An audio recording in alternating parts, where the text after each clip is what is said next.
দিয়ে আবার অনেক অনেক চাইনিজ রেস্টুরেন্টে কোনো সিগারেট জোন থাকে না। দেখেন আমাদের এই চাইনিজ রেস্টুরেন্টে আলাদাভাবে সিগারেট জোন, যেখানে এখানে বসে বসে আপনি স্মোক করতে পারবেন।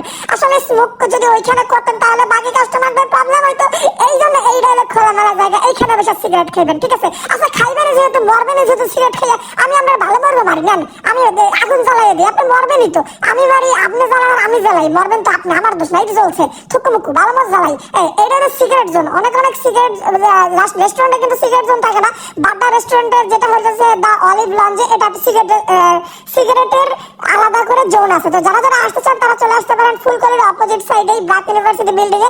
আর গাইস যারা যারা আমাদের কিভাবে স্পন্সরের জন্য ডাকতে চান বা আপনারা কোনো প্রতিষ্ঠানের ভিডিও করাতে চান, আমাদের অবশ্যই কমেন্টে অথবা আমাদের পেজে নক দিবেন। আমরা আছি আপনাদের সাথে, আর আপনাদের যে কোনো ভিডিওতে বা যে কোনো প্রতিষ্ঠানকে আমরা প্রমোট করার জন্য চলে আসবো টেডি নিয়ে। তো সবার সুতরাং ভালো থাকেন এবং প্রমোট বা ভিডিওর জন্য অবশ্যই আমাদের সাথে যোগাযোগ করুন। আল্লাহ হাফেজ।